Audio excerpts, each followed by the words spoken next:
네, 반갑습니다. 이제 셋째 날인데 잘 지내고 계십니까? 예.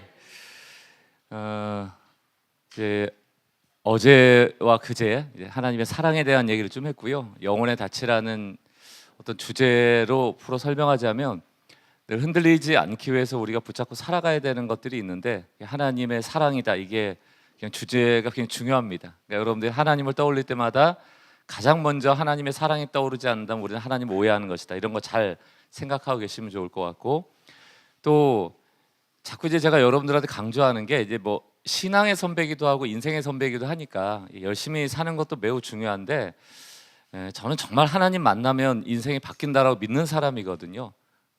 목사라서가 아니고 제 삶에 하나님이 역사하셨을 때 저의 변화를 제가 경험했고, 저희 두 아들에게도 그래서 늘 마음에 드는 건 아니잖아요, 그죠? 그래도 왜 그렇게 화가 나거나 막 분노하거나 걱정하거나 불안하지 않냐면, 하나님 살아계시니까 이 인간도 이 인간들도 둘입니다. 아들 둘인데 하나님 만나면 바뀌니까. 저 같은 인간도 바뀌었는데 왜 얘들 같이 착한 애들이 안 바뀌겠나 하는 마음이 실제로 있는 것이죠. 하나님께서 부르실 때, 또 하나님 만나 주실 때 놀라운 일이 일어난다. 이거에 대한 신뢰가 저는 있습니다. 어제도 그 기드온에 대한 얘기, 사사들에 대한 얘기를 좀 드리다 말았는데, 기드온은 늘 약한 사람입니다. 본인이 큰 용사라고 생각할 수 없었지만 하나님은 그의 현재적 모습을 보는 게 아니에요. 그러니까 늘 하나님 우리를 보실 때, 어제 그 맥스 루케이드 목사님의 너는 특별하단다라는 것은 여러분의 존재에 대한 하나님의 어떤 귀중함, 소중함에 대한 얘기였다면, 오늘 현재에 대해서 뭐 우리의 모습 보면 스스로도 실망하고 누가 봐도 실망하고 객관적으로 실망할 수 있는 상황이잖아요. 근데 하나님이 참 감사한 게, 하나님은 뭐랄까, 우리 잠재력이랄까, 가능성이랄까, 아니면 하나님의 실력을 믿기 때문일 수도 있겠죠. 여러분의 현재로만 보질 않아요. 그러니까 기드온 같은 사람을 볼 때도, 너는 현재는 큰 용사가 아니지만 큰 용사 대신 하나님이 너와 함께하면 너는 큰 용사가 될 거야. 내게 쓰임 받을 거야.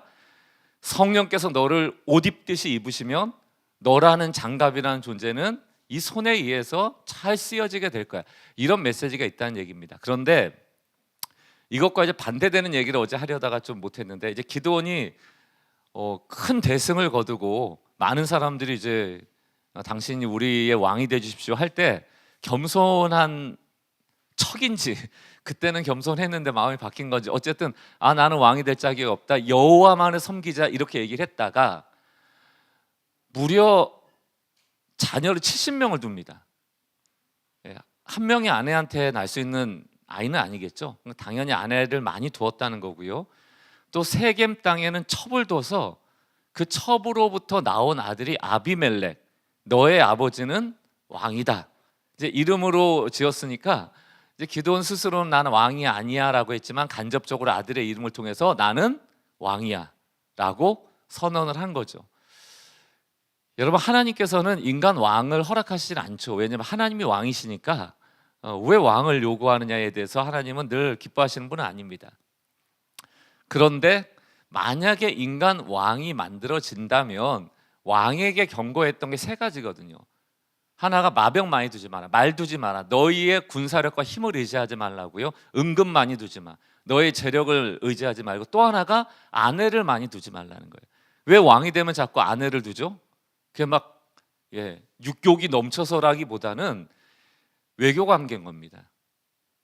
다른 나라의 공주와 자기의 자녀를 결혼시킨다거나 본인이 결혼함을 통하여서 서로 침범하지 못하는 경계를 만들어 놓는 거예요. 솔로몬 때 그걸 잘했지 않았습니까? 그러니까 솔로몬 처음에는 겸손했어요. 성전을 건축해 드리면서, 하나님 나는 지혜가 없습니다, 하나님께서 나에게 지혜를 주십시오 라는 그 기도 하나 때문에 하나님이 기뻐 보셔서 기도도 하지 아니한 모든 부강함을 허락하셨던 거죠. 선물처럼.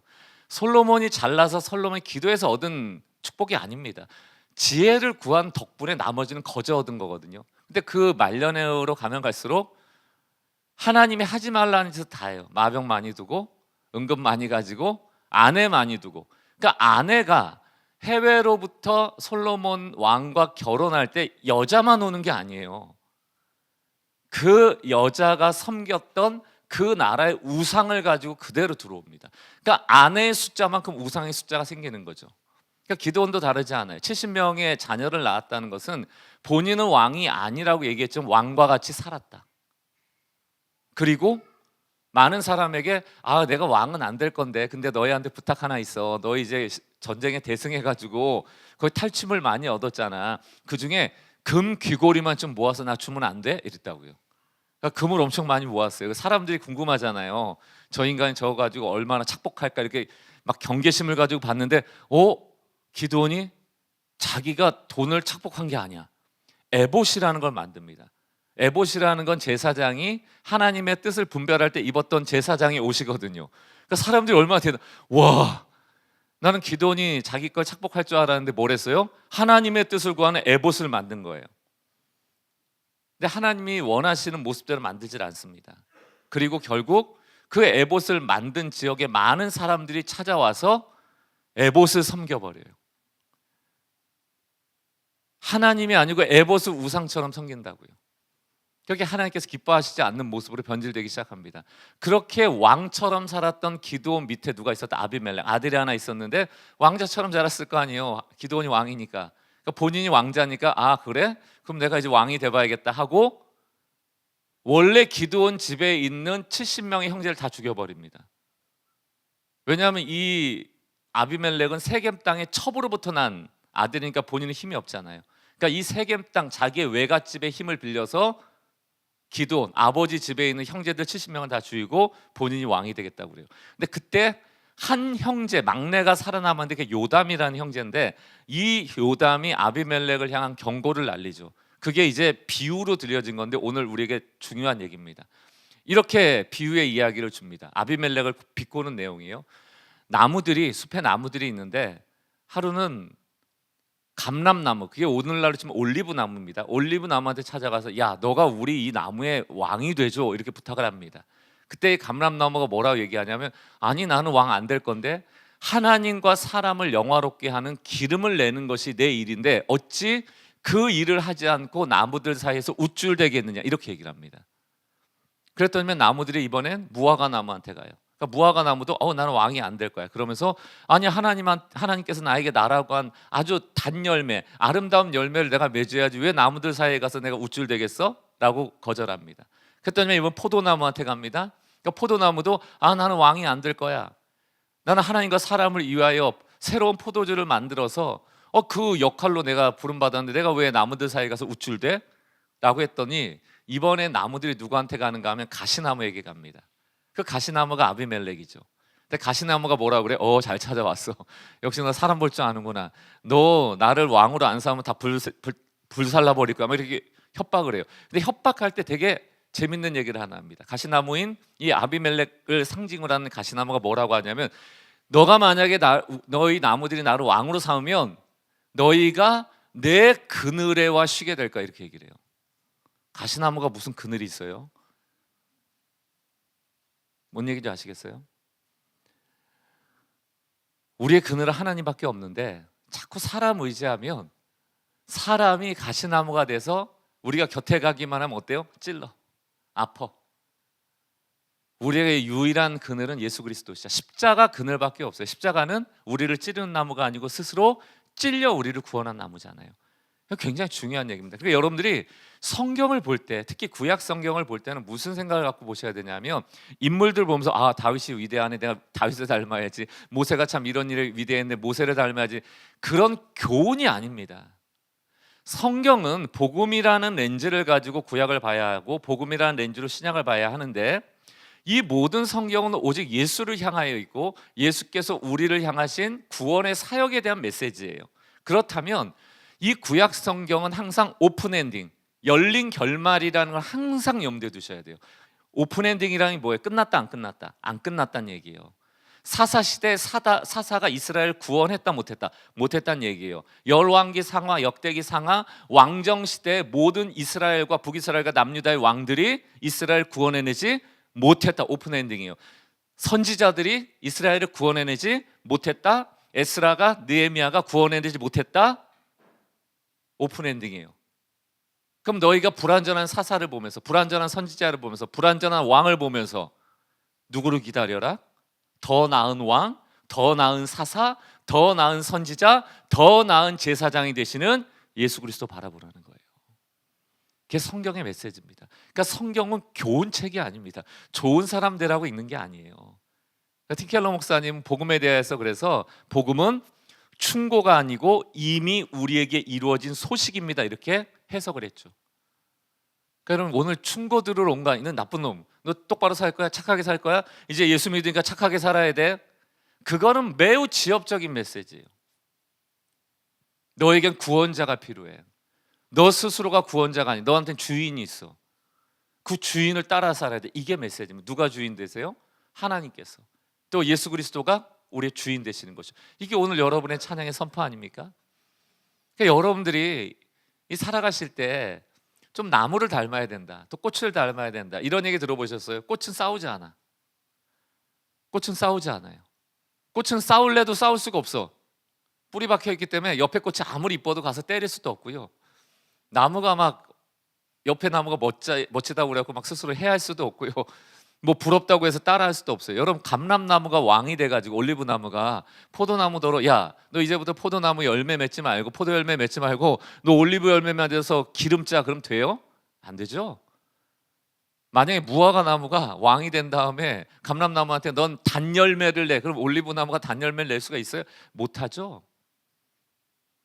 여러분은 각자 올리브나무고 포도나무고 감람나무고 무슨 나무고 무슨 나무로 불리는 거예요.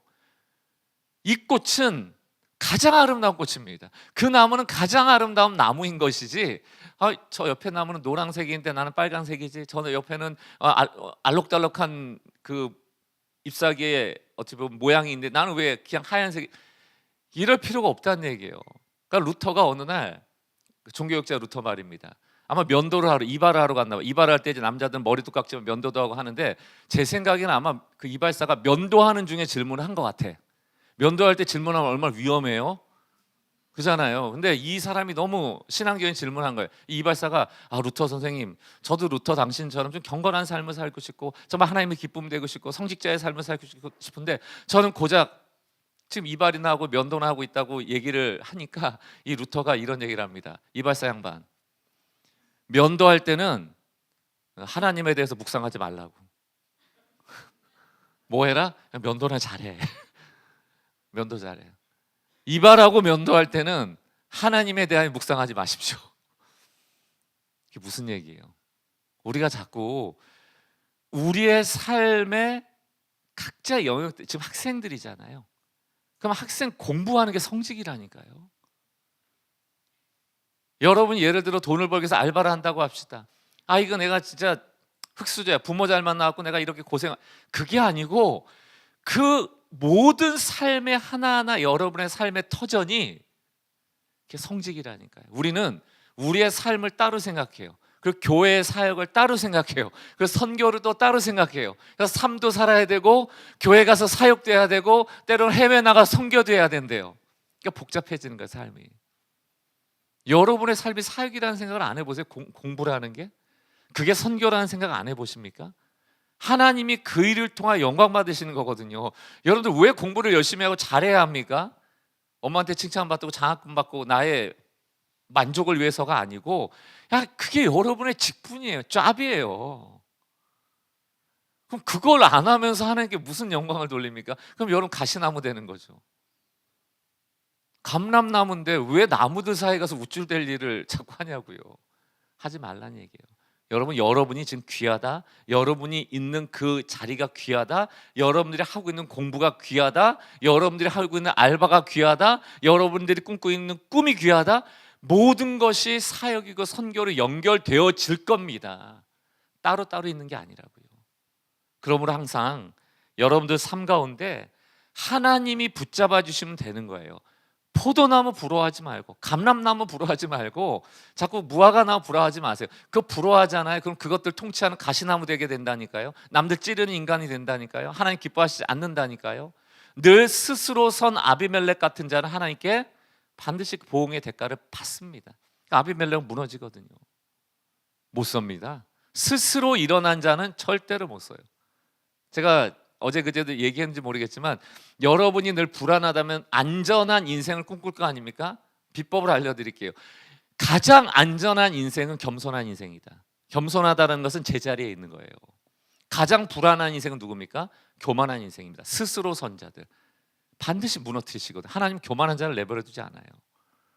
그러니까 여러분들이 안전을 꿈꾼다면 돈이 안전한 게 아니고 겸손하십시오. 하나님의 그늘 아래 있고 하나님이 주신 영역에서 최선을 다해 살아가시면 돼요. 하나님께서 기뻐하십니다. 여기까지가 이제 어제까지 끝. 오늘 이제 들어갑니다. 오늘 어제다 못해서 오늘도 여러분에게 아까 전에 찬양 부를 때 보니까 나는 자유에 엄청 좋아하던데 뭐 어디 예속 뭐 갇혀 있어요? 뭐 여러분들 가두고 있는 뭐가 있나 좀? 뭐가 이렇게 힘들어? 그렇게까지 자유할 필요가 있나? 이미 자유인데? 그래서 얘네들이 뭐 좀 어디 감옥에 있나 뭐 이런. 그래서 어차피 자유하는 김에 더 자유케 해드릴게요. 오늘 이 설교도 고개를 갸우뚱거리면서 저 목사님 진짜 맞나 싶을 정도로 자유한 얘기 해드리겠습니다. 로마서 4장 4절로 8절 말씀 보겠습니다. 자막이 혹시 있을까요? 로마서 4장 4절로 8절 없으면 그냥 거기 본문 있나요 혹시? 있구나. 한 절씩 교독해 보겠습니다. 4절 제가 먼저 읽을게요. 일하는 자에게는 그 삭시 은혜로 여겨지지 아니하고 보수로 여겨지거니와 일을 아니할지라도 경건하지 아닌 자를 의롭다 하시는 이를 믿는 자에게는 그의 믿음을 의로 여기시나니 일한 것이 없이 하나님께 의로 여기심을 받는 사람의 복에 대하여 다윗이 말한 바 불법이 사함을 받고 죄가 가리워짐을 받는 사람들은 복이 있고 다 같이 있습니다. 주께서 그 죄를 인정하지 아니 사람은 뭐가 좀 이제 대학생들이니까 문해력이 좀 필요한 거예요. 이제 뭐가 자주 등장하는지 어떤 단어에 이제 밑줄을 그어야 되는지 4절을 보세요. 우리가 너무 좋아하는 말이 나왔잖아. 일하지 않는 것. 너무 좋지 않아요? 그 또 이렇게 자세히 보면은 나오는 중복되는 단어가 복이라는 단어가 또 그러니까 이걸 연결하면 일하지 않는 자가 복이다 이런 뜻이에요. 일하지 않는 게 복이다. 일을 안 하는 게 복이다. 뭐가 좋아요? 일을 하는 게 복이다. 일을 안 하는 게 복이다. 뭐가 좋아요? 그래서 복음이라고요. 그래서 복음인 거예요. 오늘 이 로마서 4장 4절로 8절은 일 좀 하지 마 그 얘기하는 거예요. 일 좀 하지 마. 자, 4절을 보겠습니다. 일하는 자에게는 그 삭시 은혜로 여겨지지 아니하고 보수로 여겨지거니와. 자, 일을 하면 뭘 얻어? 공부를 하면 성적을 얻고 또 일을 열심히 하면 월급을 얻고 어쨌든 뭘 열심히 하면 뭘 얻죠? 근데 거기 잘 보니까 일하는 자에게는 그 삭시 뭘 얻는데 그게 뭐는 아니래. 은혜는 아니래. 내가 열심히 일해서 얻은 삭은 은혜는 아니고 뭐래요? 보수래. 보수는 월급 얘기하는 거죠. 그러니까 한 달 열심히 일하면 나한테 뭐가 삭시 주어지는데 그거는 월급이야. 근데 뭐는 아니래요. 은혜는 아니래. 그러니까 여러분들 은혜 받고 싶은 거 아니에요 지금? 뭐 하면 돼요? 그렇죠. 그거예요. 제 얘기가 아니고 이제 사도 바울이 한 얘기니까 이제 저한테 뭐라 하지 말고 사도 바울이 정확히 얘기를 했어. 은혜 받고 싶어? 그럼 일 좀 그만해 그 얘기예요. 근데 너 만약에 월급 받고 싶어? 그럼 너 일 열심히 해. 그러니까 신앙엔 저는 딱 두 가지가 있다 봅니다. 일한 만큼 받는 월급 신앙이 있고요. 일도 안 했는데 받는 은혜 신앙이 있어요. 뭐 받고 싶어요? 그러니까 이 기독교 신앙이 복음이라니까 얼마나 좋아. 근데 이 좋은 걸 왜 그렇게 힘들게 하시냐고. 왜 이렇게 열심히 하시냐고. 그 얘기를 하는 거예요. 그러니까 결국 일 좀 그만해라 하면서 5절에 보니까 또 좋은 얘기가 나요. 일을 아니할지라도 경건하지 아니할지라도 의롭대요. 일도 안 하고 경건하지도 않은데 의롭대요. 그러면서 뭘 예를 듭니까? 믿음 하나로 너의 의를 얻었잖아 이렇게 얘기하잖아요. 구원받을 그러니까 믿음이라는 단어는 여러 가지 의미가 있습니다. 뭐 신뢰라는 단어도 있고 의지라는 의미도 있지만 그러니까 하나님 정말 전적으로 신뢰합니다. 의지합니다. 의뢰합니다. 이럴 때도 믿음을 쓰지만 구원과 관련된 믿음이 나올 때는 그거는 너희의 행위로서는 의롭다함을 얻을 수 없다는 뜻이에요. 그럼 내가 행위로 의롭다함을 얻을 수 없다면 그럼 어떻게 의로워집니까? 라고 물어볼 때 하나님이 대안을 주신 거. 너 믿으면 돼. 이렇게. 그러니까 제 표현으로 얘기하면 꼴랑 믿음 이런 거예요. 여러분들 진짜 한 게 없어. 그런데 의롭다함을 영위. 의롭다는 건 뭡니까? 아담의 죄로 말미암아 하나님과 우리의 관계가 끊어졌는데 우리가 믿었다라는 그 꼴랑 믿음 하나로 하나님과 우리의 관계가 연결돼 버린 겁니다. 지옥에서 천국으로 옮겨진 거예요. 어둠에서 빛으로 옮겨진 거예요. 그 모든 일이 꼴랑 믿음으로 인한 일이고 하나님의 크신 역사인 거죠. 우리가 한 게 사실은 꼴랑 믿음이라고 하기에도 미안할 정도로 한 게 없어요. 그 얘기를 하는 거예요. 너 일도 안 했는데 그 믿음 꼴랑 믿음으로 의롭다 여김을 받았다니까 그 얘기하는 겁니다. 6절 보세요. 또 뭐가 나왔어요? 일한 것 없이 또 나오죠. 계속 일하지 말라는 거예요. 일한 것 없이 하나님께 의로 여기심을 받는 사람의 복에 대하여 다윗이 말했다 이렇게 얘기를 합니다. 구약에서의 복은 신약으로 가면 은혜로 바꿔도 되고요. 세상 사람들의 용어로 치면 운, 럭키라고 바꿔도 됩니다. 그러니까 왜 운이라고 그래요? 갑자기 로또를 뽑았는데 10만 원짜리가 당첨이 딱 됐어. 뭘 했어? 그냥 번호 6개인가 적은 거밖에 없잖아요. 그게 노력이에요? 그냥 럭키한 거잖아. 여러분 럭키한다는 게 뭐예요? 나는 모르고 갔는데 거기에 그게 있는 거 아니에요? 그게 구약의 복이에요. 왜 아브라함이고 왜 모세고 왜 다윗입니까? 왜 그들을 선택했어요? 왜 기드온이에요? 이유가 안 나와요. 그냥 뽑은 거예요. 운, 그걸 복이라고 부르는 거예요. 여러분들 어제 그제 그 신명기하고 고린도전서 읽었지만 여러분들을 택하신 이유가 뭐래요? 뭐 없는 것들, 천한 것들, 무식한 것들, 지혜 없는 것들, 능력 없는 것 다 그런 거잖아요. 그래서 뽑았다고 그랬잖아요. 그러니까 우리가 한 게 없다라는 게 은혜입니다. 우리가 한 게 있는 순간 은혜는 훼손되는 거예요. 은혜 자체의 의미가 뭐기 때문에 그냥 공짜, 대가가 아니고 그냥 하나님 부어줘 버리시는 거예요. 근데 이걸 잘 안 믿어요. 그래도 목사님, 그 뭘 해야지 하나님이 은혜를 주시는 거지. 이제 보자고요. 7절 보세요. 다윗이 어떤 복을 받았는가? 7절 뭐라고 돼 있어요? 불법이 사함받는 복, 죄가 가리워지는 복.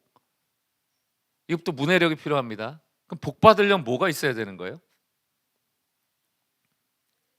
얘기를 죄가 있어야 되네요. 또 뭐가 있어야 돼요? 불법이 있어야 되네요. 왜? 하나님 주시는 복, 다윗이 받은 복은 뭐예요? 내가 불법이 있었는데 그게 가려진 거예요. 죄가 있었는데 사해진 거예요. 교회 갔더니 목사님들이 죄 지으면 복 못 받는다고 그러던데, 불법 저지르면 은혜 못 받는다고 그러던데, 안 그래요? 그럼 어떻게 복 받아요? 죄 안 지어야 되는데 그럼 여기 복 하나도 못 받겠네요? 죄 안 지을 수 있어요? 죄 안 지은 척은 할 수 있겠지. 그럼 교회에서 서로 먹히는 거고, 착한 척해도 인간이니까 다 속는 거고, 쟤 전체 신앙적인가 봐 막 찬양하니까 쟤 뜨거운가 봐 우리가 속는 거고. 그러니까 교회 안에서는요 리더가 되는 게 너무 쉬워요. 열심히 하면 돼. 안 빠지고 하면 돼. 섬기면 돼. 그럼 사람들이 다 박수 쳐줘요. 왜? 그 속이 안 보이니까. 하나님은 안 속아요. 여기에 목사님 전 그 동의할 수 없습니다. 죄가 없어야 은혜 받고요, 불법이 없어야 은혜 받습니다. 그럼 제가 그 친구한테 그렇게 얘기하고 있어요. 넌 평생 은혜 못 받겠네.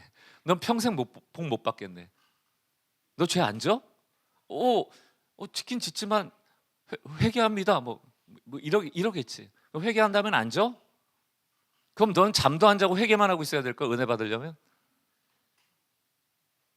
밥 먹으면서도 한순간도 눈을 떼면 그 순간에 하나님의 저주가 임할 수 있으니까.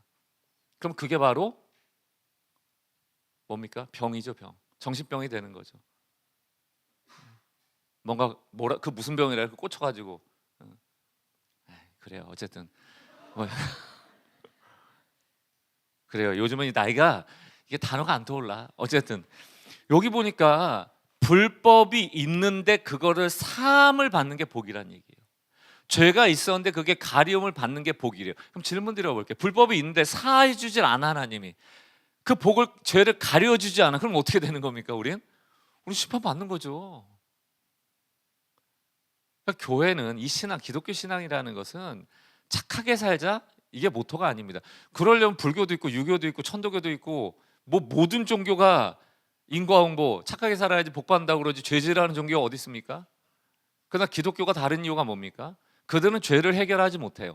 죄를 스스로 해결해야 돼요. 그래서 목숨을 잃기도 하고 어떤 대가를 통해서 그 죄를 법적으로 해결하기도 하지만 우리의 원죄를, 우리의 실제적인 죄를, 하나님 앞과 끊어져 있던 관계를 우리가 연결할 수 있냐고요. 불가능하다고요. 우리가 의롭게 된 이유는 우리가 착하게 살아서가 아니고 하나님이 손에 잡으신 거예요. 너 죄 있는데 내가 없다고 해줄게. 그게 은혜란 말이죠. 또 한 번 강조하잖아요. 8절 뭐라고 되어 있습니까? 주께서 그 죄를 인정하시지 아니할 사람의 복. 사랑하는 조이어들 제발 그냥 인사 알려드렸잖아요. 니나 내나 제발 하세요. 여기서 막 아니 하라는 얘기는 아니고 그래. 여기서 막 거기에 시간 낭비하지 마. 정말 이 대학 시절에 하나님이 여러분을 붙잡아 주시고 여러분들을 귀하게 보신다는 걸 믿고 늘 사하시는 은혜, 가리워 주심의 은혜가 있다는 걸 믿고 우리의 약한 것을 자랑하는 사도 바울의 그 이야기를 잘 깨닫고 여러분의 약함이 하나님의 은혜가 쇄도해 들어오는 입구라니까요. 그러니까 우리가 자꾸 반대로 가르치니까 복음이 떠나고 율법이 되는 겁니다. 다른 종교랑 똑같아져 버리는 거예요. 아니 그러면 유교를 가든 불교를 가든 기독교를 가든 그게 뭐가 다릅니까? 나의 바람을 이루어지는 신을 찾고 그럼 더 센 신 찾으면 되고 착하게 살아야 복 주는 신은 뭐 세고 셌는데요. 근데 왜 하나님이어야 돼요? 그 우리의 죄를 가리워 주니까, 우리의 불법을 사해 주니까. 그거야말로 죽고 사는 천국과 지옥을 가르는 문제인데 그 우리의 진짜 문제를 해결해 주셨으니까. 다른 종교가 우리의 그 진짜 죄를 어떻게 해결합니까? 이 땅에서 잘 먹고 잘 살면 뭐예요? 지옥 갈 건데. 그게 무슨 의미가 있습니까? 우리는 그 천국의 삶을 이 땅까지 연장받아 살아가는 거잖아요. 하나님 나라의 통치를 받고 살아가는 거잖아요. 그 징표를 뭘로 보여주시는 거예요? 내가 너를 사랑해. 무엇을 통하여? 너의 불법을 가려줌을 통하여, 죄를 사여줌을 통하여. 그러니까 도대체 우리가 무슨 사랑을 받을 수 있냐고요. 그러니까 우리는 하나님이 나를 사랑하신다는 게 유일한 증거가 뭐예요? 내가 기도한 대로 주는 것. 거기 하나의 목숨을 거니까 일희일비하죠. 여러분 우리 그거 안 받아도 가장 큰 걸 받았어. 우리 천국 간다니까요. 우리 죄가 사해졌다니까요. 우린 정죄함 받지 않는다니까요. 우린 죄 때문에 구속되질 않는다니까. 그럼 여러분 중에 그런 얘기 하겠죠. 그럼 우리 막 살아도 되는 거예요? 막 살아도 사실은 되는데 저는 된다고까지는 얘기를 못 하겠어요.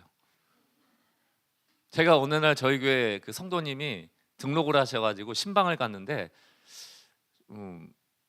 가족은 없습니까? 그랬더니 아들은 지금 학교 갔대요. 그래서 그렇구나. 같이 있을 때 신방했으면 좋았을 텐데 이렇게 얘기했더니 아니래요. 아들 없는 시간에 일부러 한 거래요. 아들이 목사님을 엄청 싫어한대요. 그러니까 저 말고 콕 집어서 저를 싫어하는 게 아니고 그냥 교회를 싫어하는 거예요. 목사님을 싫어하는 거예요.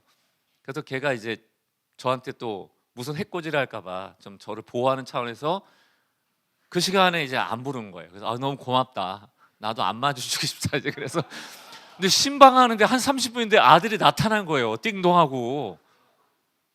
그 어머니도 놀라고 나도 놀라고 아들도 놀라고 다 놀랐어요. 아들은 그래도 인사를 하면서 목사님이세요? 그래고 목사. 그랬더니 쑥 들어가더라고요. 그래서 또 나갈 것 같다 생각했는데 안 나가요. 그러지만 갑자기 신방하는 그 식탁에 와갖고 자리에 딱 앉는 거예요. 엄마도 놀라고 나도 놀라고. 그래 너가 누구구나 뭐 얘기했더니 목사님 질문이 있다는 거야. 그러더니만 십자가의 그 강도가 그 평생 나쁜 짓 하다가 구원받았는데 그러면 나도 평생 나쁜 짓 하다가 죽을 때 예수 믿으면 되는 거 아닙니까? 딱 그러는 거예요. 그 엄마가 막 당황한데 나는 하나도 당황이 안 돼. 그렇게 살라고 그랬지. 그러라고. 제발 그 죽을 때는 믿어야 된다 이렇게 했더니 엄마는 걱정이 됐는지 그래도 진심으로 믿어야 돼 이렇게. 가짜로 믿으면 안 된다 이거. 여러분 진심으로 믿는 건 뭐예요? 여러분의 믿음의 그 순도를 여러분들이 결정해요? 그러니까 여러분들이 구원받을 믿음이라는 걸 여러분들이 100%라고 여러분들이 뭐로 증명할 수가 있어요? 그것 때문에 날마다 불안한 거 아니에요? 내가 오늘 죽어도 구원받을 수 있을까라는 질문을 받을 때마다 내 믿음이 완벽하지 않다는 것 때문에 힘든 거 아니에요? 저는 한국교회가 신앙을 잘못 가르쳤다고 생각하는 겁니다. 우리의 믿음은 원래부터 우리로부터 출발된 게 아닙니다. 내가 만들어내서 처음에 시작할 때 10%였고 20%였다가 말씀을 읽어서 30%가 되고 성령 체험에서 80%가 된 다음에 이제 헌신봉사에서 90%가 선교 가서 100% 이런 게 아니에요. 그렇게 만들어진 거라면 선교지에서 나오는 순간 90%가 되고 봉사 안 하는 순간 다시 70% 돌아갔다가, 그러니까 선교지에서 나오면 막 그때 불안한, 내가 선교지에 있을 때 하나님을 사랑하고 내가 그때 죽었으면 구원받을 텐데 내가 선교지를 배신하고 나와가지고 내가 지금 믿음이 떨어져서 이제는 천국까지 마치 불안해. 맨날 이 짓 하고 있으니까. 부흥사들 와가지고 오늘도 하나님 죽으면 천국 갈 거 믿습니까? 이 중에 불안한 분들 다 일어나시라고, 장로님도 일어나고 목사도 일어나고 다 일어나는 거 아니에요? 그게 뭔 믿음이에요? 구원이 그럼 막 2번 3번 일어나는 거예요? 그래서 그 친구한테 그렇게 살아도 되는데 어쨌든 마지막에 가서는 꼭 하나님 믿고 죽었으면 좋겠고, 근데 너가 죽을 날짜를 결정할 수 있을지 모르겠다, 이렇게 얘기해놨어요. 그러니까 너가 죽기 전에 회개할 수 있을지 모르겠다. 교통사고 나서 죽으면 너 회개 못하잖아.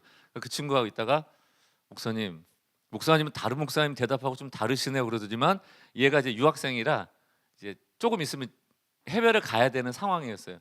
이번에는 교회 못 가고 엄마를 통해서 유튜브 영상으로 목사님 설교 들을게요. 그리고 방학해서 올 때 교회 갈게요. 이렇게 됐어요. 걔가 그거 몰라서 물어본 거겠어요? 막 살라고 물어본 거겠어요? 아니죠. 열심히 살고 싶고 신앙생활 하고 싶은데 안 되는 거야. 자꾸 죄를 짓는 거야. 괴로운 거야. 본인도 그냥 다 때려치고 강도처럼 막 살다가 그냥 마지막에 은혜 받고 죽었으면 좋겠다, 이런 마음 들 때가 있잖아요. 근데 그런 예가 있잖아요. 그죠? 그럼 죽기 전에 세례받고 딱 죽으면 제일 해피한 거 아니에요? 막 살다가.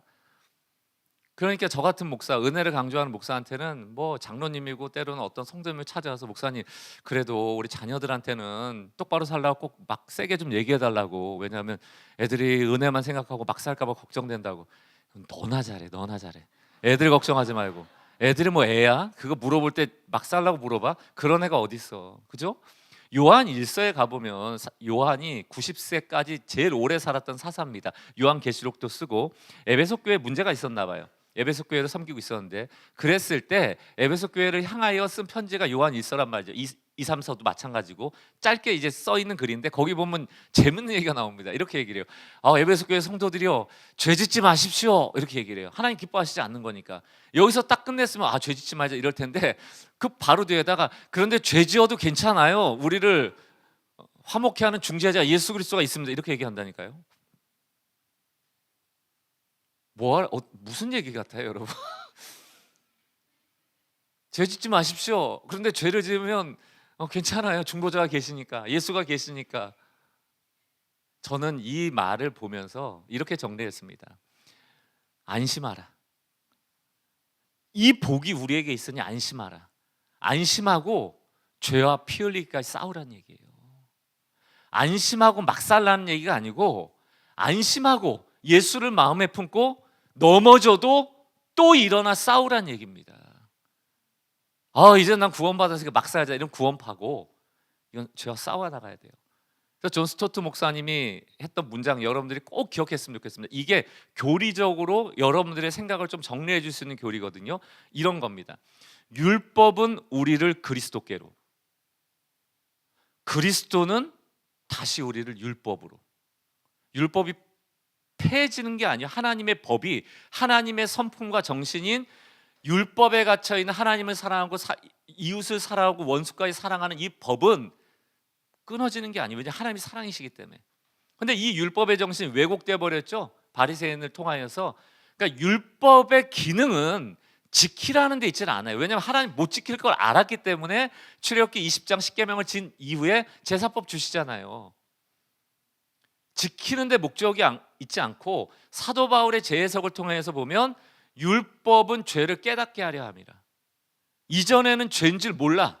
룰이 없으니까, 기준이 없으니까. 기준이 있어야 죄죠. 저 사람을 때리면 왜 죄야? 법이 있으니까 때리면 죄라는.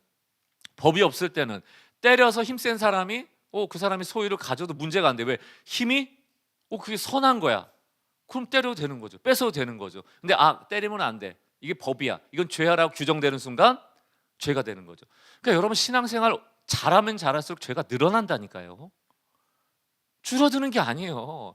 옛날에 남 욕해도 그건 죄가 아니었어. 다 그러고 사는데, 하지만 하나님 자꾸 사랑의 마음을 주시면 그것이 안 돼. 그렇게 하면 안 되는 걸 알아. 근데 자꾸 험담을 하게 돼. 그럼 마음이 아프다니까요. 이전에는 험담하고도 마음이 안 아팠어. 근데 지금 마음이 아파. 죄가 늘어난다니까요. 그래서 오늘 이 로마서 4장 4절 말씀이 너무 고마운 거라니까요. 하나님, 잘하고 싶은데 잘 안 돼요 라고 할 때 하나님 뭐라고 그래요? 괜찮아. 그 죄를 내가 사해주고 가려주고 내가 너에게 복 주는 존재야. 은혜 주는 존재야. 또 안심하고 가서 싸워봐. 율법은 진단서 같은 겁니다. 병원으로 치면. 근데 암 진단을 내려놓고 암입니다, 가세요, 이러면 아니죠. 치료제가 필요하잖아. 그게 복음이라니까요. 너가 죄인인 걸 알았어. 기준도 알았고 이제 너무 괴로워. 내가 그렇게 살 수도 없어. 일평생 이렇게 살다가 지옥 가게 생겼어. 나의 죄 문제를 스스로는 해결할 수 없어. 나는 완벽한 선에 이를 수 없어 라는 걸 깨달았다면 누구에게로 갈 수밖에 없다? 그리스도께로 갈 수밖에 없는 거예요. 그분이 치료제니까, 그분이 대안이니까.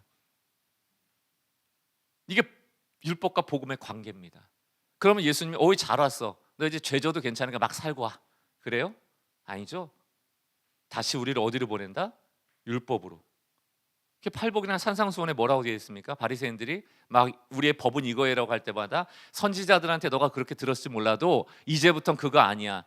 너 예전에는 형제를 사랑하고 원수는 미워하라고 했지만 이제부터 내가 새로운 계명을 준다. 율법의 원래 정신을 알려준다. 원수까지 사랑해라. 이런 거예요.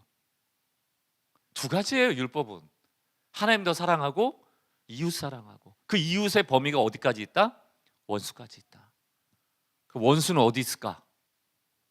이 안에 있다. 저는 저희 교회 성도들이 소그룹을 안 가려고 할 때마다 늘 권면드립니다. 여러분, 우리가 원수 사랑까지 나아가는 게 우리 어찌 보면 신앙의 목적지인데 한번 해봐야 되지 않겠습니까? 소그룹 가시면 원수가 많이 있습니다. 가시라고. 가요. 소그룹은 그런 데입니다. 여기가 천국이면 얼마나 좋겠어. 근데 안 그렇지. 미워하고 아파하고 사함받고 다시 또 사랑하고 넘어지고 사함받고 다시 한번 이거라니까요. 그러니까 여러분이 오늘 이제 은혜에 대한 얘기를 할 텐데 얼마나 여러분이 사랑받고 있는지를 알아야 돼요. 그리고 하나님의 은혜가 얼마나 큰지를 알아야 돼요. 이 사랑과 은혜의 크기를 아는 만큼 살아낼 수 있는 겁니다. 이 두 가지가 바닥이 나버리면 그때부터 내 힘으로 살아야 되거든요. 그럼 월급 신앙이에요. 월급 신앙도 뭐 나쁘진 않죠. 근데 거기까지예요. 은혜는 없어요. 무슨 얘기 아시겠어요? 그래서 여러분들이 오늘 좀 은혜로 갔으면 좋겠다. 룻기 얘기만 좀 드릴게요. 룻기라는 것, 이게 하나의 이제 성경 보는 법을 여러분들이 좀 알려드리려고 하는 거예요. 룻기는 엘리멜렉이라는 베들레헴의 어떤 가문이 베들레헴, 그러니까 유대 땅의 베들레헴, 떡의 집 이런 뜻이거든요.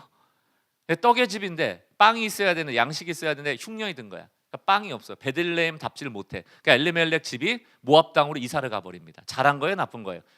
신앙적으로는 나쁜 거지. 아니, 이방인의 땅에 가? 여기 하나님의 땅에 있어야지. 이렇게 볼 수 있잖아요. 저 나쁜 놈들, 아니나 다를까 그 나쁜 놈들 죽어요.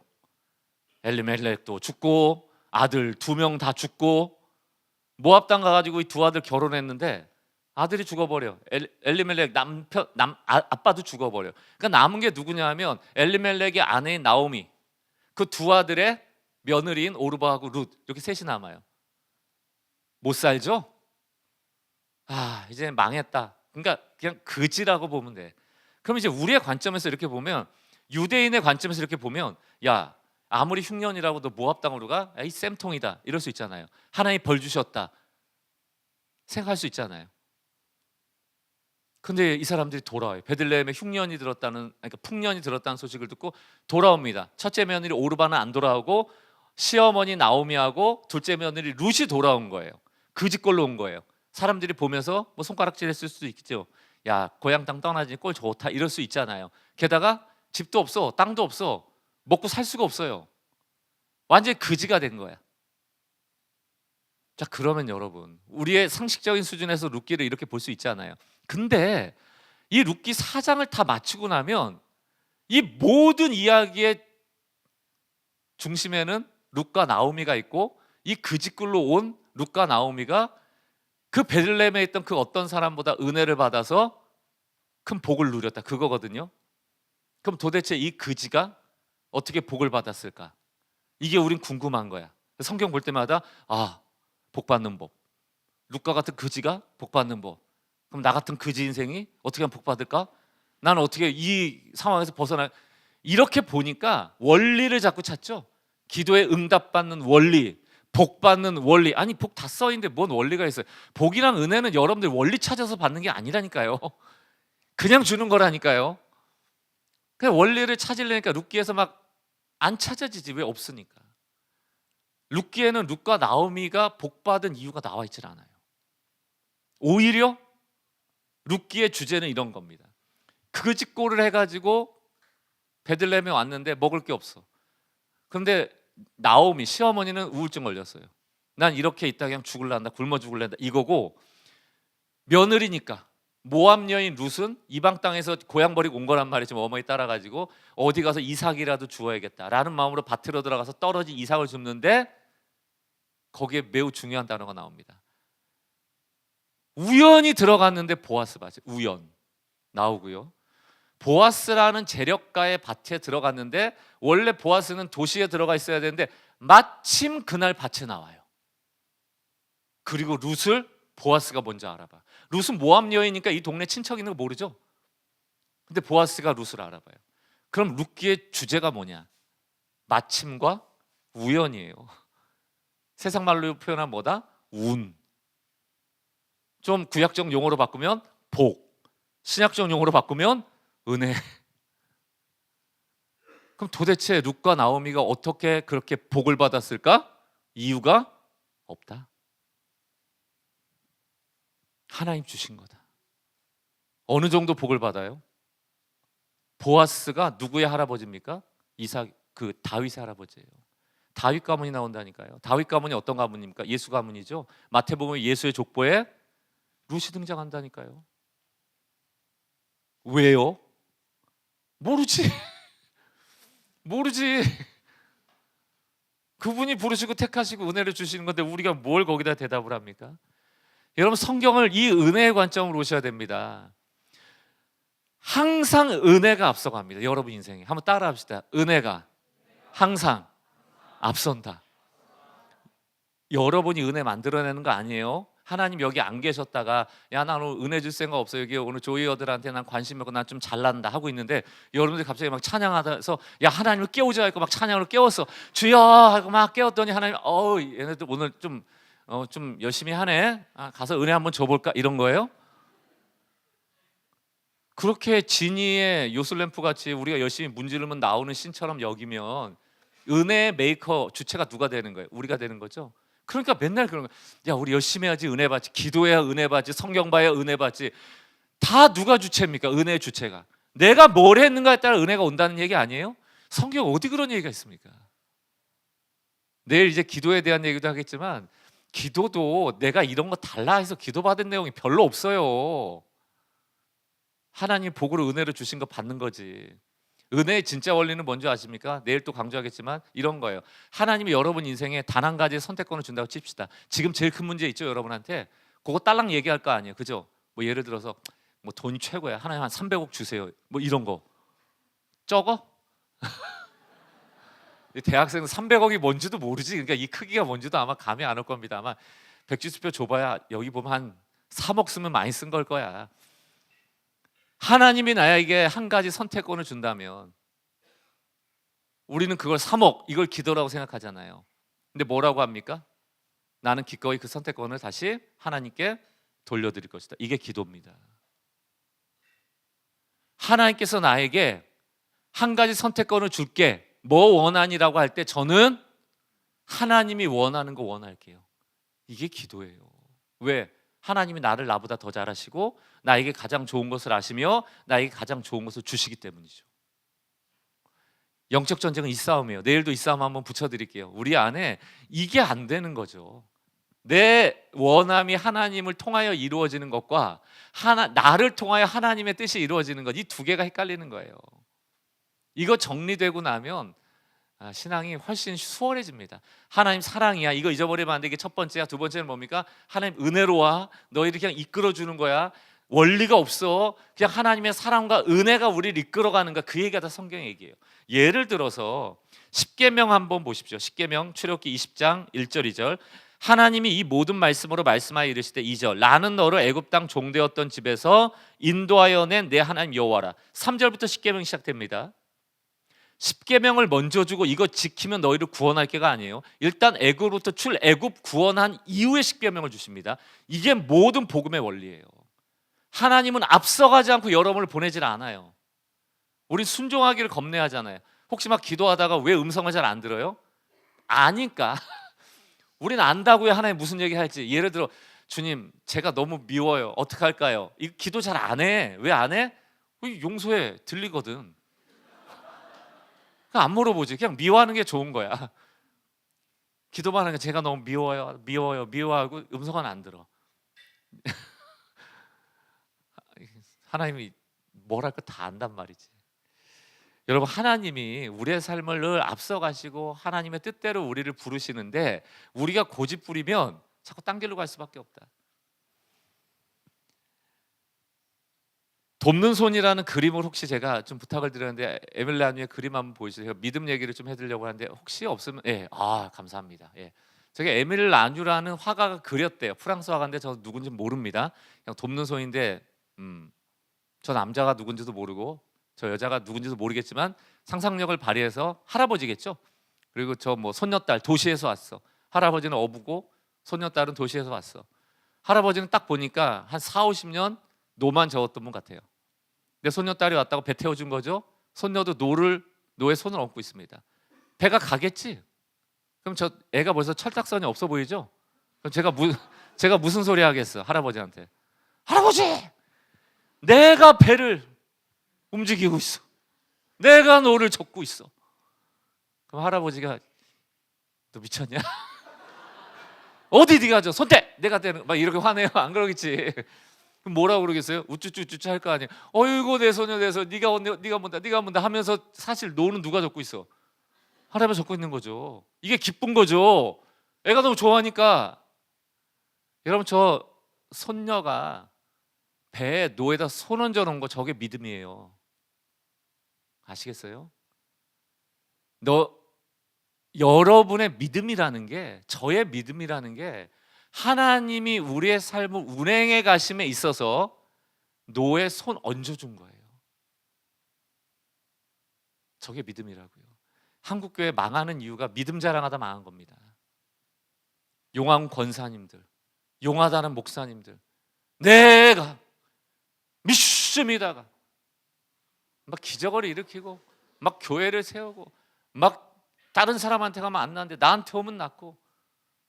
하나님 뭐 저 사람 하나님 있고 이 사람 하나님 있습니까? 하나님이 끌어가시는 거예요.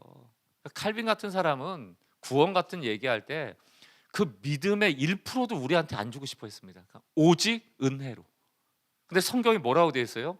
은혜에 의하여 믿음으로 말미암아 구원을 얻는다. 이 구원은 하나님의 선물이다. 이렇게 나와 있으니까 by grace through faith 이렇게 돼 있으니까 어쩔 수 없이 믿음을 넣어준 거야. 그런데 구원의 직접적 원인은 뭐예요? by grace. 은혜에 의하여 구원이 일어나는 겁니다. through faith. 도구가 뭐야? 손 내미는 거예요. 그러니까 여러분들이 믿음 그러면 그냥 손 내미 한번 해봅시다. 체득해 봅시다. 손 한번 내밀었어요. 둘 다. 쓰고 있는데 미안해요. 이게 믿음이야. 내리세요. 왜 손 내밀었어요?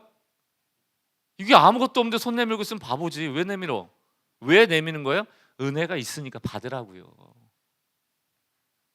내가 손을 내밀고 하나님께 무언가 올려드려서 은혜가 그 순간부터 만들어지는 게 아니고 여러분에게 4일 동안 여정의 하나님의 은혜는 이미 준비가 돼 있다니까요. 믿음으로 받으시면 되는 거예요. 그 은혜를 받으시면 되는 거예요. 그 사랑을 받으시면 되는 거예요. 여러분의 발버둥의 크기, 열정의 크기가 은혜와 사랑을 만들어내는 게 아니란 말입니다. 그래서 여러분 열심히 하지 말라는 뜻이 아니야. 갑자기 오늘 찬양하는 때도 뭐 열심히 할 필요 없댄다. 그냥 조용히 불러라. 그런 얘기가 아니고 그 마음의 정성이 뜨거움이 그 사랑하는 마음이잖아요. 감사한 마음이잖아요. 그걸 표출하는 거는 아무 문제가 되지 않지만 그래야 은혜가 와 이런 건 아니에요. 은혜 주신 반응이죠. 믿음은, 찬양은, 감사는 다 반응이에요. 자, 그래야지 여러분의 짐이 내려진다니까요. 여러분의 인생을 왜 여러분이 이구지구 살아가요? 하나님 살아계시는데. 그러니까 여러분은 지금 있는 여러분의 자리에서 포도 열매 잘 맺으시고, 무화과 단 열매 잘 맺으시고, 감람 나오면 기름짤 올리브 잘 맺으시면 되는 거야. 계단이 빠른 계단은 없습니다. 여기서부터 저기까지 점핑되면 그만큼 떨어질 위험도 있다. 한 걸음 한 걸음 인도함 받고, 남들은 안 된다라 얘기할 때 왜 남들 얘기 자꾸 들으세요? 하나님이 함께 하시는데. 그래도 한번 이 길 가볼게 하면서 뚜벅뚜벅 가다 보면 하나님이 웨이메이커, 길 만들어 주신다니까요. 그걸 믿는 게 신앙이죠. 그러나 신앙이 왜곡되며 내가 은혜의 메이커, 내가 무언가를 하는 반응으로서 하나님이 은혜 주실 거야 라고 거꾸로 생각하는 순간부터 힘들어지는 거예요. 왜? 나 이만큼 했는데 왜 안 들어주시지? 이만큼 했는데 왜 내가 원한 네가 열심히 하고 네가 원하는 결과가 있고, 네가 원하는 결과가 와야 잘 되는 거 다 네가 기준이네. 하나님을 자꾸 내가 매니플레이션, 조작하려고 그런단 말이에요. 그러니까 막 권사님들이 하늘 보좌로 움직이고 막 하나님의 보좌로 움직여서 기도, 그런 기도 없어요, 여러분.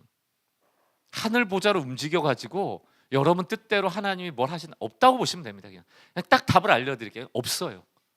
그러니까 하나님 움직일 생각하지 말고 하나님 뜻대로 여러분들이 움직일 생각하시면 되는 거예요. 이해되십니까? 하늘 보좌는 견고하다. 예. 여러분 거기다 닻을 던졌다며 그게 왔다리 갔다리 하면 여러분 힘들지 않겠어요? 제가 오늘 이 믿음에 대한 얘기를 좀 더 드리겠습니다. 이제 믿음이 없어도 되는구나, 이런 또 믿음이 없어도 되는구나라는 믿음 맞나? 믿음, 내가 소유했다라는 잘못된 믿음은 없어도 된다라는 진짜 믿음, 뭐 이렇게 좀 바꿔봅시다. 그러니까 여러분들 스스로 키워낸 믿음은 그 별로 위험하다. 자꾸 은혜 이용해가지고 여러분 성취에 써먹으려고 그러는 것들이 많아요. 자, 광풍이는 바다에 제자들이 가다가 죽겠다고 예수님 이렇게 깨운 일 있잖아요. 배에서 예수님 일어나세요. 지금 광풍이 일어났고 우리 다 죽게 됐어요. 그랬더니 예수님이 야, 믿음 없이 그게 뭔 소리냐 이렇게 얘기했단 말이에요. 그럼 광풍이 뭐예요? 저는 이제 박광리, 광자가 미칠 광자는 아닙니다. 미칠 광 마을리 그러면 마을에 미친 놈이라는 뜻이지만 저는 빛광자예요. 빛광자 마을리. 저희 아버지가 이제 문학가신데 저희 남매, 저희 누님하고 제 이름 아주 예수를 지으셨습니다. 그러니까 마을의 빛이더라. 이 마을이라는 건 최소 단위니까 제가 그러니까 요 모양 요꼴을 사는 겁니다. 마을에서 빛이나 되고 있고 뭐 세계적으로 못 나가고 좀 작게 살아서 이제 아들 이름은 그래서 이제 세혁이라고 세상의 빛이 되라. 둘째 아들은 민혁이, 민족의 빛이 되라. 좀 크게 지었는데 뭐 그것도 좀 아빠 욕심인 것 같아요. 그래서 미안해하고 있습니다. 어쨌든 광풍은 미칠 광자죠. 제자들이 뱃사람이라도 광풍을 이길 수는 없습니다. 그러니까 우리가 종종 이렇게 설교 듣다가 목사님이 혹시라도 너무 이렇게 막 과격해지셔서 목사님이 은혜 받으셔가지고 여러분 이 제자들은 광풍을 못 이겼지만 우리는 믿음을 가지고 한번 광풍 이겨봅시다. 그럼 아멘하면 안 돼요. 그냥 조용히 있으라고. 그냥 목사님이 흥분해서 그런 거니까. 그럼 광풍을 어떻게 이겼어? 성경에는 우리의 실존을 뛰어넘는 기적 같은 게 다 있는 게 아닙니다.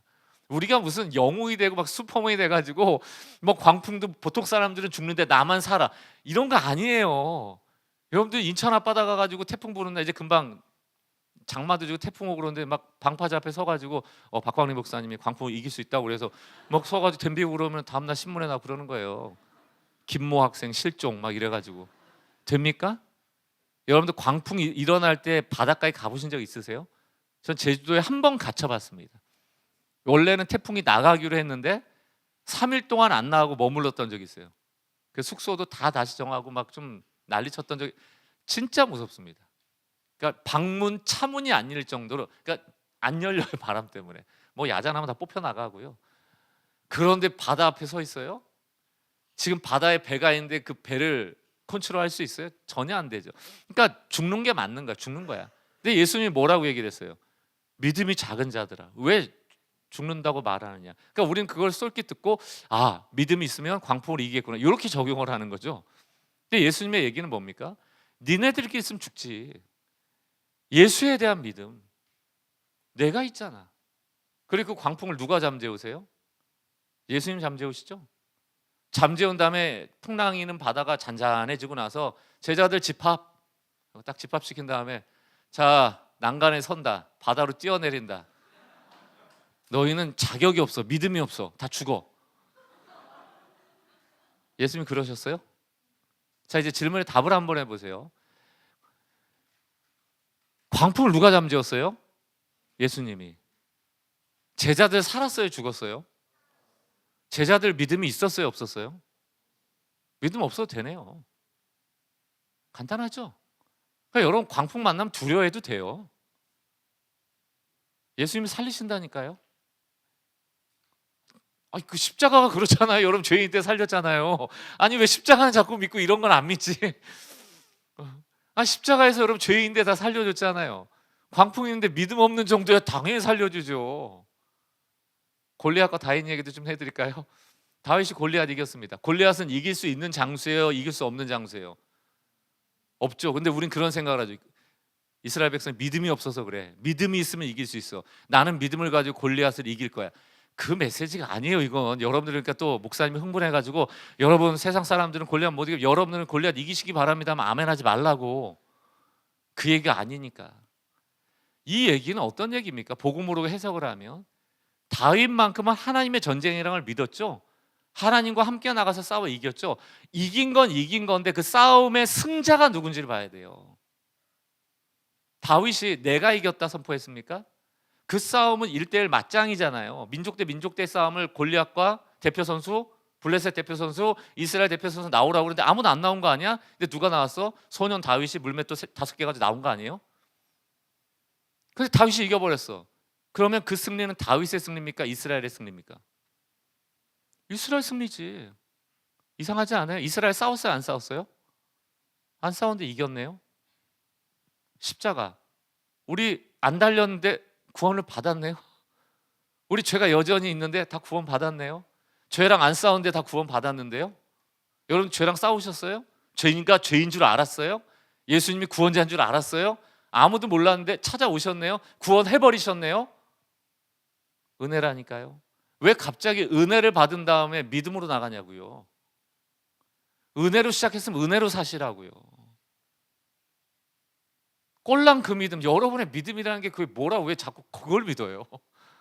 은혜를 믿으시라고요. 은혜를 믿으시라고요. 제발 은혜를 믿으시라고. 내 삶에 은혜가 있다는 걸 믿으시라고요. 여러분 300이라는 영화 보셨어요? 스파르타 막 이러고 300 용사가 페르시아랑 싸웠던 거. 그게 사실은 에스더서를 보면 크세르크세스 아하수에로 왕이 나옵니다. 그 아하수에로 왕이 크세르크세스예요. 페르시아의 대왕입니다. 그때 그리스 뺏어 먹으려고 그러니까 용병들이 나왔고 싸운 거 아니에요?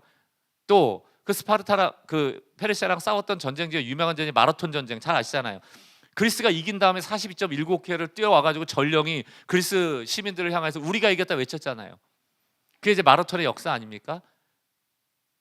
그 이후로 지금 그 페르시아였던 이란에는 마라톤이 없습니다. 그래서 진짜로 요즘 생겼대. 마라톤 경기를 안 해. 마라톤 선수가 없어요. 왜? 그 역사는 페르시아의 패전의 역사니까, 이란의 굴욕의 역사니까. 근데 이제는 뭐 그런 일이 없다고 합니다만, 여러분 근데 42.195km를 전령이 뛰어와가지고 그리스 사람한테 내가 이겼다 그러면 이상하지 않아요? 전령이? 전령 네가 이긴 게 아니잖아. 그래서 내가 이긴 게 아니지. 우리가 이겼다.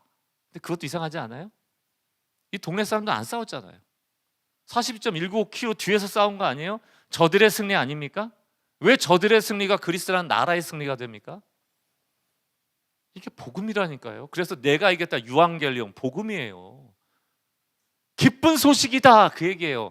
그러면 복음은 내가 이겼다가 아니고 우리가 이겼다. 누구를 통하여? 예수를 통하여. 그러니까 우리는 승리자가 아니에요. 예수의 승리에 참여하는 자들이지. 그러니까 여러분의 인생은 하나님께 능력받아서 내가 나가 싸워 내가 승리자가 되는 신앙이 아니고 날마다 하나님과 동행함으로 그분의 승리에 참여하는 거라고요. 자꾸 바꾸셔야 돼요. 그러니까 하나님이 계시니까 은혜 받는 거지. 근데 왜 자꾸 신앙을 여러분의 실력 키우는 걸로 오해를 하시냐고요. 그러니까 책이 있습니다. 재밌는 책인데 하나님은 월요일에 무슨 일 하실까? 하나님은 월요일에 무슨 일 하실까? 이 책 제가 다 보지는 않았는데 그 선 안에 적어보니까 그런 게 있어요. 이 저자인가 예화인가 어떤 이 주인공이 이제 주일날 교회 갔다 와서 월요일날 자전거 타고 이제 유럽이니까 아마 그런 것 같아요. 자전거 타고 직장 가는 거예요. 근데 하나님이 뒤에 타셨어. 하나님 예 오늘도 예 반갑습니다 굿모닝 하고 가는데 직장에 도착했어요. 그러니까 자전거 파킹하고 이제 직장 문을 딱 들어가려고 하는데 하나님 같이 들어오려고 그래. 그러니까 이 주인공 하나님 여기서부터는 이제 저 혼자 갈게요. 하나님은 이제 교회 가세요. 이렇게. 저는 너무 이제 기성세대 신앙인들이 잘못한 거 그리고 이 다음 세대 여러분들에게 신앙을 잘못 전수한 것 중에 하나가 이런 겁니다. 교회를 너무 신성한 곳으로 만들어 놔가지고 교회에만 하나님 있는 것 같아요. 그러니까 사람들이 어떤 생각을 하냐면 세상에서 잘 못 살고 뭐 죄가 있고 혹은 뭐 힘들고 하고 교회 와서 위로를 받는 거야. 그리고 충전도 되는 거야. 힘도 얻는 거야. 능력도 받는 거야. 그 다음에 교회 문을 나설 때 하나님한테 인사를 하는 거예요. 하나님 고맙습니다. 오늘도 저희 배터리를 충전해 주셔서 제가 이제 살아갈 힘을 얻었고 이제 하나님 교회 잘 지키고 계시고 저는 한번 나가서 승리하고 이러는 거예요. 박살나고 오죠. 이상하다. 왜 치지? 왜 박살나지? 나는 왜 못 이기지? 또 교회 와서 하나님 또 깨지고 왔어요. 또 힘 주세요. 힘 주세요. 아멘. 아멘. 광풍도 이깁니다. 아멘. 골리앗도 이깁니다. 아멘. 제가 승리자입니다. 아멘. 하고 또 배터리 충전된 다음에 하나님 감사합니다. 그리고 또 나가. 요거 한 3년 만에 봐요. 내가 신앙이 뭐지? 왜 안 되지? 왜 교회 가서는 될 것 같은데 왜 세상 가면 안 되지? 왜 신앙에 괴리가 생기지? 뭐 그런 얘기 많이 하잖아요. 신앙생활 교회 안에서는 내가 착하게 살 수 있을 것 같은데 세상 가면 나가면 안 된다고. 안 되지. 하나님 없이 혼자 하려니까. 불법이 사함받고 죄가 가리워지는 이 자유함의 은혜를 모르니까 스스로 맨날 정죄하고 옥죄고 율법 안에 갇히고 큐티라도 하나 빼먹으면 자전거 타고 가면서 자빠질까 봐 걱정하고 뭐 기도라도 안 하면 사고 나면 어떡하나 걱정하고 시험 좀 못 보면 내가 뭘 잘못했나 생각하고 미신 아닙니까? 내 삶의 결과 사고가 났어 안 났어 시험을 잘 봤어 못 봤어 친구랑 친해 싸웠어 그걸 가지고 하나님과 나의 관계를 왜 자꾸 얽어맵니까? 그 결과가 하나님과 나의 관계를 말하는 거예요? 전혀 아닙니다. 그냥 여러분은 그거가 무관하게 은혜 받는 자녀야 사랑받는 자녀야 꼴랑 믿음으로도 하나님과 우리가 연결되어지는 의롭다함을 받는 의롭다라는 게 뭡니까? 하나님의 의가 전가됐다라는 그 특권이 뭡니까? 그 의가 있어야 천국 가는 거예요. 그 증거를 다 받았습니다. 성령을 받았죠. 인침을 받았죠. 그 이는 절대로 지워지질 않아. 하나님의 사랑 끊을 수가 없어. 그런 걸 받았는데 다시 돌이켜 내 삶의 현장에서 나타나는 현상을 가지고 하나님을 또 평가하고 있으니 얼마나 힘드냐고요. 6월절에 출애굽할 때 6월절 제사 드리고 그 피를 가지고 문설주에 발랐잖아요. 10번째 재앙이 있을 때 애굽의 장자들은 다 죽고 이스라엘의 장자들은 안 죽었잖아요. 그래서 6월절이 뭐예요? 패스오버. 이게 뛰어넘었다는 거 아닙니까? 집을. 그게 6월절이에요. 근데 모세가 여러분 이스라엘 백성들은 이 6월절에 어린 양의 피를 집에 가가지고 문에다가 이렇게 바르면은 장자가 우리는 안 죽어요. 6월 그 죽음의 사자가 뛰어넘어갈 겁니다. 애굽의 자들은 이 피를 안 발랐기 때문에 죽을 겁니다 라고 할 때 여러분 같은 믿겠어요? 옛날에 있었던 게 아니라 처음 해보는 거야. 그럼 어떤 사람은 뭐라고 그러겠어요? 야 장자가 죽는 데잖아 발라 그러고 바르고 어떤 사람은 주여 믿습니다 하고 바르고 어떤 사람은 야 이게 안 될 것 같은데 야 바르고 별별 사람이 다 있지 않겠어요? 그걸 100% 믿음으로 바른 사람이 몇 명이나 됐겠어? 발랐다 치더라도 그날 밤에 애굽에 곡소리가 나는데 그 안에 장자가 있는 집안 같은 경우에는 그 안에 부모들이 어떻게 있겠어요? 울고 보면 난리 났지. 근데 울면 돼 안 돼? 안 되지. 믿음이 없는 거지. 산다고 그랬는데 왜 울어? 바를 때도 별별 사람이 다 있었을 거고 그 밤에 곡소리가 날 때도 그 안에서 별별 일이 다 있었겠죠. 누군 믿음으로 그냥 아이 자 괜찮아 안 죽어 떡잠 자고 누구는 또 안 죽나 고민하다 밤새우고 누구는 밤새 울면서 밤새고 막 이랬겠죠.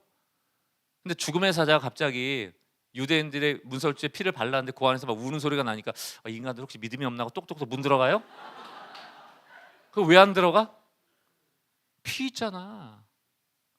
우린 피 믿는 거예요. 구원의 피에 있는 거예요. 여러분 믿음에 있다고 착각하지 마세요. 이 세 가지 이야기만 들려드려서 요만큼이지 차고 넘칩니다. 믿음 없이 된 얘기들이 차고 넘친다고요. 은혜로 된 얘기들이 차고 넘친다고요. 신앙은 은혜입니다. 은혜가 먼저고, 여러분 인생에 은혜가 앞서야 되고 하나님의 사랑이 앞서야 돼요. 이게 안 되면 여러분들 다 종교인 됩니다. 내가 한 것에 대한 결과로서의 하나님과의 관계, 내가 한 것만큼 얻는 것, 그거 다 월급 신앙이죠. 일하는 자에게는 그 삭시 은혜로 여겨지지 아니하고 보수로 여겨지거든요. 열심히 믿어봐, 월급 받지. 열심히 안 믿어봐, 은혜 받지. 이게 좀 아이러니인데 지금 이 얘기는 무슨 얘기인지 알겠지. 믿어도 하나님의 사랑을 믿고 은혜를 믿어야지. 내 주먹을 믿고 내 감정을 믿고 내 현상을 믿고 내 결과를 믿고 내 꿈을 믿고 이러면 안 돼요. 성경을 믿으세요. 말씀을 믿으세요. 그래서 창세기 15장 1절 말씀 잠깐 보겠습니다. 아유, 시간이 왜 이리 빨리 가죠? 나만 빨라? 지금? 모르겠어요. 왜 이렇게 빨리 가는지 모르겠지만 어쨌든 그만해야 될 시간이 됐지만 이것만 보겠습니다. 이걸 딱 결론 지을게요. 창세기 15장 1절. 아브라함한테는 지금 가문을 이을 후사가 없어요. 그러니까 하나님이 지금 아브라함의 필요가 뭔 줄 아시죠? 아브라함에게 필요한 게 뭐예요? 아들이에요. 그런데 1절 이후에 여호와의 말씀 한상 중에 아브라함에게 임하여 이르시되 아브라함아 두려워하지 말라. 나는 내 방패여 너의 지극히 큰 상급이라. 잘 보세요, 여러분. 아브람이라는 뜻은 한 가정의 아버지라는 겁니다. 그러면 아버지가 되려면 자녀가 있어야 되잖아요. 자녀가 없는데 이름이 아버지라니까. 아브람 웃기잖아. 나중에 하나님 이름을 바꾸시죠. 아브라함, 그 민족의 아버지야. 아들이 한 명도 없는데 민족의 아버지야. 하나님이 여러분의 이름을 부를 때 현재형으로 안 불러요. 항상. 아까 기도원도 얘기했죠. 큰 용사. 그러니까 누군가는 너 이름이 아브라함이야. 그러면 사람 다 웃을 거야. 야, 너 아들 하나 없는데 뭔 아브라함? 하하 웃지만 우리는 웃을 필요 없어. 하나님이 은혜로우시고 하나님 복 주시고 나를 럭키하게 하실 분이고 나를 엄청 사랑하셔. 그럼 아브라함 그럼 자녀 주시겠지. 이게 우리의 믿음이 돼야 된다는 얘기예요. 게다가 오늘 아브라함에 오실 때 아브라함아 두려워하지 말라. 내가 너에게 아들을 주리라가 아니에요. 내가 너에게 아들을 주리라가 아니고 내가 너에게 나를 주리라예요. 이건 뭐 원하세요? 여러분이 아브라함이면 아들 원해야 돼요? 하나님 원해야 돼요? 이게 우리에게 어렵다는 거예요. 내가 원하는 건 보이는 거. 이게 제일 좋아 보이는 거. 아들이 필요해. 아들이. 근데 하나님 딱 나타나. 하나님 필요 없다니까요. 아들을 달라니까. 이게 우리의 신앙의 잘못된 모습. 내일 이건 더 할 텐데 하나님께 그것을 구하지 말고 하나님을 구하라. 이게 똑같은 얘기예요. 하나님은 기프트, 어떤 선물을 주신 분이 아니고 더 기버, 자신을 주시는 분이라는 거예요. 그러니까 여러분이 신앙생활하면서 은근히 많이 그런데 하나님은 안 보이고 하나님은 나타나시면 나한테 엄청 어려운 거 시키고 막 선교지 보내고 뭐 막 미워 원수 사랑하라고 막 이러니까 하나님 별로 안 좋아해. 하나님 좀 멀리 계시고 교회에 계시고 대신 내가 기도할 때 그거 내가 달라는 그것만 주시면 돼요. 이게 사실은 거래하는 신앙. 이게 진짜 나쁜 거거든요. 이게 종교거든요. 이거 복음이 아니거든요. 우리가 원하는 그것을 구하지 말고 하나님을 구해야 된다. 왜냐하면 그분이 우리에게 오실 때 은혜를 주신다. 그 은혜라는 건 뭐예요? 진짜로 우리에게 좋은 거예요. 진짜로. 그래서 뭐라고 얘기합니까? 내가 왔어. 그러면서 아브라함에게 내가 너의 상급이고 방패가 돼줄게. 그 얘기는 뭡니까? 내가 너의 필요를 채워줄게. 너에게 은혜를 베풀게. 그럼 하나님이 은혜 베푸신다면 뭐 주시겠어요? 아들 주겠지. 아브라함에게 제일 필요한 거니까. 그리고 이 민족을 통해 이스라엘을 민족을 만드실 계획이 하나님께 있잖아요. 그럼 당연히 아들 주죠. 근데 나중에 하나님 마음이 바뀌셨죠? 아들 낳아갖고 이삭 키우고 있는데 갑자기 또 뭐라 그래요? 이삭을 제물로 바쳐라. 하나님은 우리가 제일 좋아하는 걸 자꾸 뺏어갑니다. 그게 우상이기 때문에 그래요. 그러니까 이삭을 사랑하지 말라는 게 아니야. 이삭을 하나님보다 사랑하지 말라는 얘기예요. 이 싸움이야. 아시겠죠? 그래서 우리의 싸움이 이제 우상과의 전쟁인데 자꾸 믿음을 이용해서 내가 바라는 그것을 얻는 믿음으로 활용하는 그 믿음, 그 버려야 돼요.